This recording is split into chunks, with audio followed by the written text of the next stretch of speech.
ஓகேவா? தமிழர்களுக்கும் தமிழ்நாட்டுக்கும் தமிழ் மொழிக்கும் எதிராக துரோகம் செய்வதையே வாடிக்கையாக வைத்துக் கொண்டிருக்கின்ற பாரதிய ஜனதா கட்சியும் மோடி அரசாங்கமும் மீண்டும் ஒரு முறை தமிழ்நாட்டிற்கும் தமிழர்களுக்கும் தாங்கள் ஒரு நாளும் வேண்டப்பட்டவர்கள் அல்ல, அவர்களுக்கு விரோதமாக எதையெல்லாம் செய்ய முடியுமோ அதையெல்லாம் ஆட்சியிலிருந்து செய்வதுதான் எங்கள் பணி என்பதை நிரூபிக்கின்ற வகையில் நேற்றைய தினம் நம்முடைய நாடாளுமன்ற உறுப்பினர் டாக்டர் அன்புமணி ராமதாஸ் அவர்கள் கேட்ட கேள்விக்கு மத்திய ஜலசக்தி துறை அமைச்சர் கொடுத்த பதிலில் மேகதாது அணை கட்டுவதற்கு லோவர் ரைபேரியன் ஸ்டேட்ஸ் கீழ்ப்பாசன உரிமைகள் உள்ள மாநிலங்களை கேட்க வேண்டிய அவசியம் இல்லை என்று ஒன்றிய அரசு தெரிவித்திருக்கிறது. இது முதல்ல மேகதாது அணை கட்ட வேண்டும் என்கிற கோரிக்கையை குண்டுராவ் கொடுத்தார். குண்டுராவ் முதலமைச்சராக இருக்கின்ற போது அதற்கு அடிக்கல் நாட்டுவதற்காக சஞ்சீவ ரெட்டியை கூப்பிட்டப்போ அன்றைக்கு முதலமைச்சராக இருந்த எம்ஜிஆர் அவர்கள் சட்டமன்றத்தில் தீர்மானம் போட்டதுனால குடியரசுத் தலைவராக இருந்த சஞ்சீவ ரெட்டி தமிழ்நாடு எதிர்க்கிறது, ஆகவே நான் வரமாட்டேன்னு சொல்லி அந்த விழாவில் அவர் கலந்து கொள்ளவே இல்லை. அதற்கு பிறகு எத்தனையோ பிரதமர்களை பார்த்திருக்கிறோம். எந்த பிரதமருடைய காலத்திலும் இப்படிப்பட்ட ஒரு உறுதிமொழி அல்லது இப்படிப்பட்ட ஒரு நிலைப்பாட்டை எந்த ஒன்றிய அரசும் எடுக்கல. முதல் முறையாக பாஜக அரசு, மோடி அரசு மேகதாது அணை கட்டுவதற்கு சாதகமான ஒரு நிலைப்பாட்டை இன்று ஒன்றிய அரசு எடுத்திருக்கிறது. அது மட்டுமல்ல, இந்த பிரஸ் மீட்டுக்கு வர்றதுக்கு ஒரு சில நிமிடங்களுக்கு முன்னால பேசுகிற ஒன்றிய அமைச்சர் இந்த மேகதாது அணை சம்பந்தமாக எல்லா விதமான ஒத்துழைப்பையும் நாங்கள் கர்நாடக அரசுக்கு தருவோம் அப்படின்னு ஒன்றிய அமைச்சரே பேசுகிறார். இது இந்த மேகதாது அணை கட்டினால் நம்முடைய காவேரி டெல்டா பாலைவனமாகிவிடும். தமிழ்நாட்டினுடைய வாழ்வாதாரமாக இருக்கின்ற நெல் களஞ்சியமாக இருக்கின்ற தஞ்சை பாலைவனமாக மாறி பல கோடி மக்களுடைய வாழ்வாதாரங்கள் பாதிக்கப்பட்டு தமிழ்நாட்டினுடைய எதிர்காலமே சூனியமாகக்கூடிய ஒரு சூழ்நிலைக்கு இன்று மோடி அரசு அடிக்கல் நாட்டி இருக்கிறது. அதுல எங்களுடைய காங்கிரஸ் கட்சி, தமிழக காங்கிரஸ் கட்சி மிக உறுதியான நிலைப்பாட்டை எடுத்திருக்கிறது. இந்த சம்பவம் நடந்த உடனே நேற்றைய தினம் பாராளுமன்றத்திலே தமிழ்நாடு காங்கிரஸ் கட்சியை சார்ந்த நாடாளுமன்ற உறுப்பினர்கள் கூட்டத்தை தமிழக காங்கிரஸ் கட்சியினுடைய தலைவர் மாணிக்கம் தாகூர் கூட்டியிருக்கிறார். அதில் நம்முடைய மூத்த தலைவர் ப. சிதம்பரம் அவர்களும் கலந்து கொண்டிருக்கிறார்கள். தமிழ்நாடு காங்கிரஸ் கட்சியை சார்ந்த மக்களவை, மாநிலங்களவை உறுப்பினர்கள் 13 பேர் எல்லோரும் கலந்திருக்கிறார்கள். இன்றைக்கு மாலை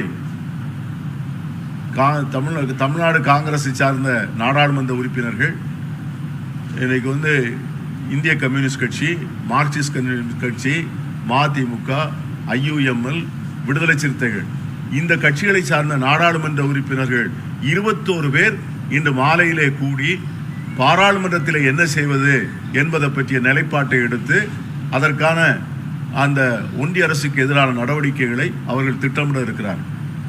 தமிழ்நாடு காங்கிரஸ் கட்சி என்ன கேட்க ஆசைப்படுகிறது என்று சொன்னால், இன்னைக்கு தினசரி டாக்டர் அன்புமணி ராமதாஸ் அவர்கள் காவேரி பிரச்சனையை பற்றி தான் பேசிக் கொண்டிருக்கிறார்.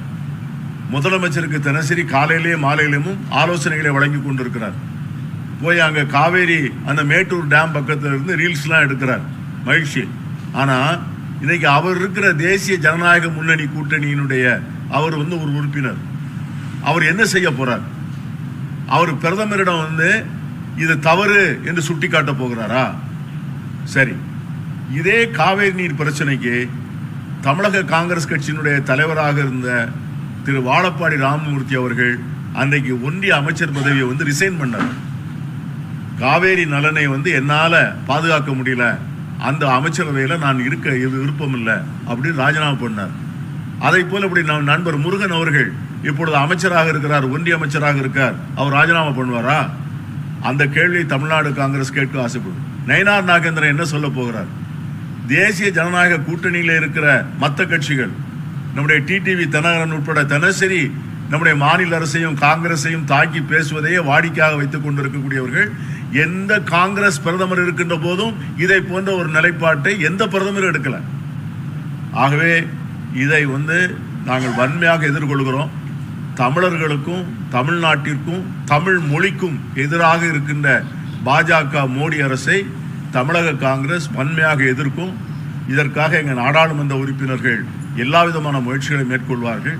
இதற்கு தேசிய ஜனநாயக கூட்டணியில் இருக்கின்ற உறுப்பினர்கள் பதில் சொல்லும்.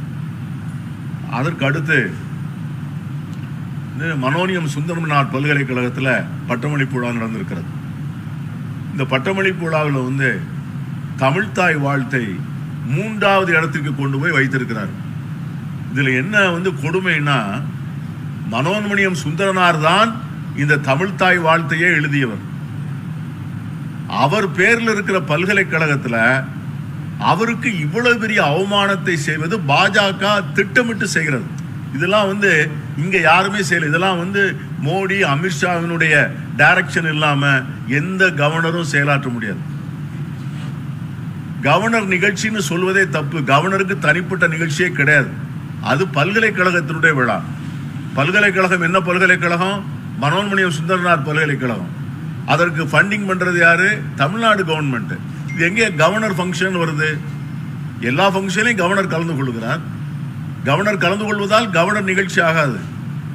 ஆகவே தமிழ்நாட்டில் நடக்கின்ற எல்லா நிகழ்ச்சிகளிலும் தமிழ்தாய் வாழ்த்து மட்டும்தான் முதலில் பாடப்பட வேண்டும் என்பதிலே உறுதியாக இருக்கிறோம்.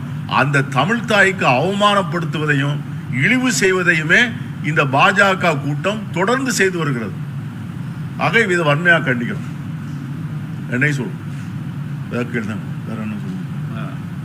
தமிழக அரசு சிஎம் விஜய் அவர்கள் கர்நாடகாவோடு திரும்பவும் பழைய டாக்ஸ் நடத்துறாரு.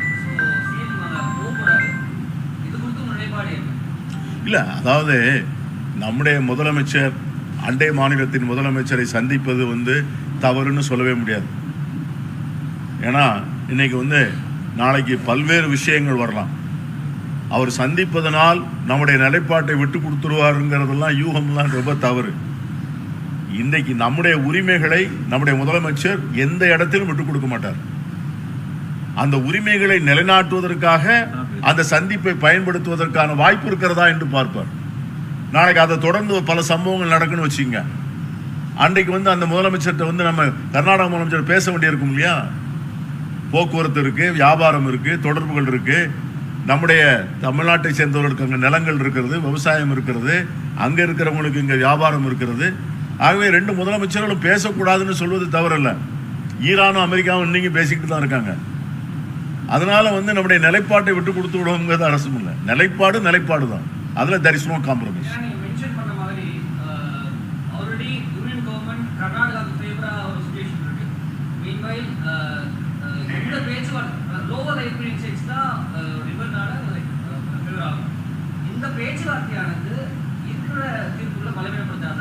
இல்ல நம்ம நாளைக்கு நாங்கள் எந்த முயற்சியையும் நாங்கள் விட்டு வைக்கல.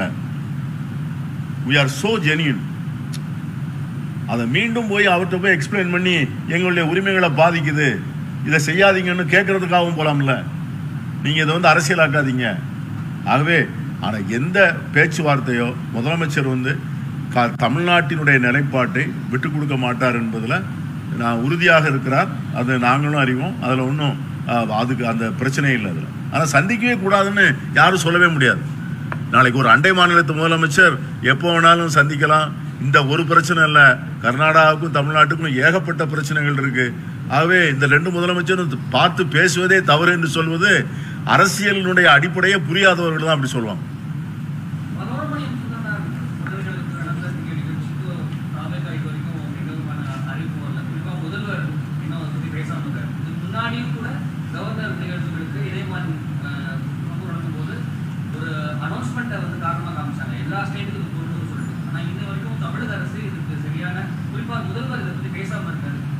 இல்லை I am not the spokes person of the Tamil Nadu government. நான் காங்கிரஸினுடைய நிலைப்பாட்டை சொல்கிறோம். எங்களுடைய ஸ்டாண்ட் தமிழ்தாய் வாழ்த்து முதலில் பாடப்பட வேண்டும். தமிழ் தாய் வாழ்த்து எந்த நிகழ்ச்சி ஆனாலும் சரிதான், அது குடியரசுத் தலைவர் கலந்து கொள்கிற நிகழ்ச்சி மட்டும்தான் அவங்களுக்கு வந்து தேசிய கீதத்துக்கு மட்டும் ஒரு புரோட்டோகால் இருக்கும். ஆகவே மற்ற எந்த நிகழ்ச்சிக்கும் தமிழ் தாய் வாழ்த்தை சூப்பர் சீட் பண்ணுற அதிகாரம் இந்திய அரசியல் சாசன சட்டத்தில் எந்த அதிகார அமைப்புக்கும் இல்லை. ஆகவே தமிழ் தாய் வாழ்த்தை பாட்டை வந்து மூன்றாவது கொண்டு போய் வைப்பது ஒட்டுமொத்த 7.5 கோடி தமிழர்களையும் தமிழ் மொழியையும் அவமானப்படுத்துவதற்கு சமணம். இதற்கு வந்து நாங்கள் வந்து வன்மையாக கண்டிக்கிறோம். இதை எங்களால் ஏற்றுக்கொள்ள முடியாது. கரூர் கூட்டரசில் இருந்தவர்களுடைய குடும்பத்தில் வழங்கப்பட்ட அரசு பணியானது ஆமாம், இது அது இப்போ மேட்ரு வந்து சுப்ரீம் கோர்ட்டுக்கு போக போகுதுன்னு சொன்னாங்க. பார்க்கலாம் சுப்ரீம் கோர்ட்டில் என்ன சொல்கிறான்னு பார்க்கலாம். சரி, வேற ஓகே.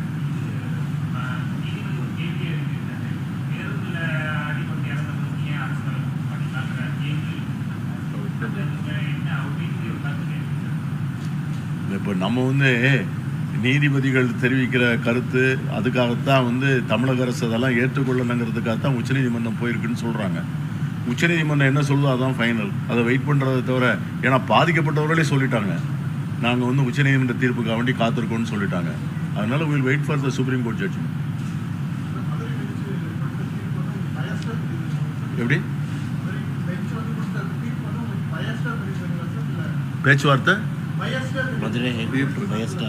தீர்ப்பு பயாஸ்டா தெரியுதான்னு கேட்குறேன் நான். ஐ டோன்ட் வாண்ட் டு, ஏன்னா appeal every judgment is an appealable judgment. ஏன்னா அப்பீல் ப்ரொவிஷன் இருக்கிறதே வந்து the lower court is bound to hear அப்படிங்கிறது தானே. அதுக்கு ஒரு அப்பீல் கோர்ட் வச்சுருக்காங்க. அப்பீலில் பார்ப்போம் என்னன்னு.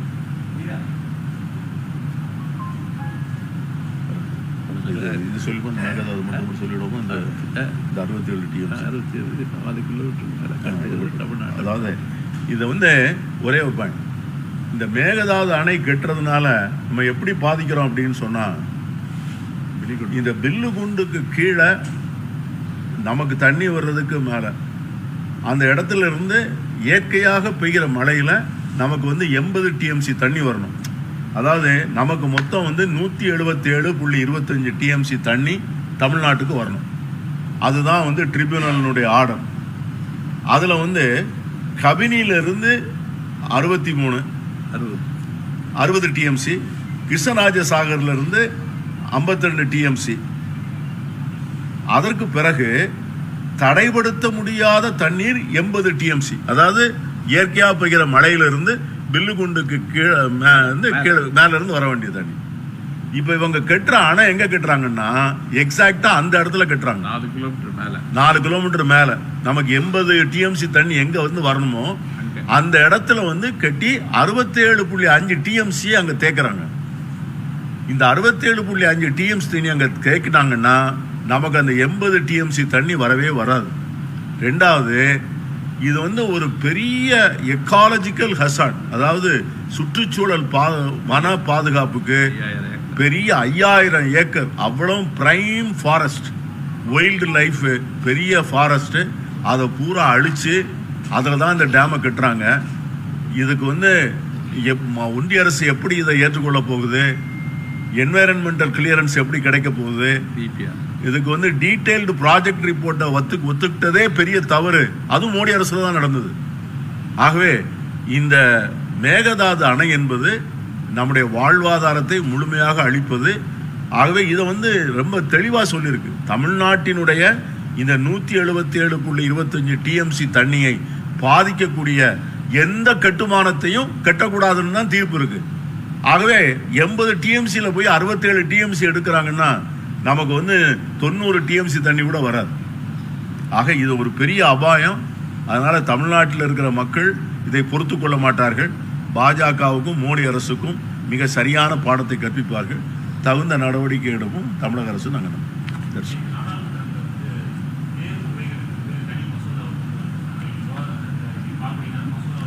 சார் அதனால் நான் அதாவது இன்னைக்கு இவ்வளோதான் போதும்னு, அதாவது அந்த தனி மசோதா எதுக்கு சார்? தேர்வு முடிஞ்சு அதில் ஃபால்ட்டு கண்டுபிடிச்சவங்களுக்கு தான் நடவடிக்கை எடுக்கத்தானே. நம்முடைய கோரிக்கை வந்து ஃபால்ட்டே நடக்கக்கூடாது. அதுக்கு என்ன பண்ணியிருக்கிறீங்க? இப்போ ராதாகிருஷ்ணன் ரிப்போர்ட்டு இதே பிரதமர் தான் போட்டார். இந்த தேர்வு முறைகேடுகளை தடுப்பதற்காக ராதாகிருஷ்ணன் தலைமையில் கமிட்டி போட்டு அந்த கமிட்டி வந்து அறிக்கையை தாக்கல் செஞ்சிருக்கு. அந்த அறிக்கையின் மீது இதுவரைக்கும் என்ன நடவடிக்கை எடுத்திருக்கிறீங்க? அவர் இம்ப்ளிமெண்ட் இட் நெவர் இம்ப்ளிமெண்டட். அதை அந்த அறிக்கையை இம்ப்ளிமெண்ட் பண்ணாம இந்த நந்தன் நிலக்கணி அறிக்கையை போட்டா யாரை ஏமாத்துறதுக்காக வேண்டி இதெல்லாம் அனௌன்ஸ்மெண்ட்ஸ். காங்கிரஸ் அதை ஏத்துக்கல. we don't accept it. Thank you.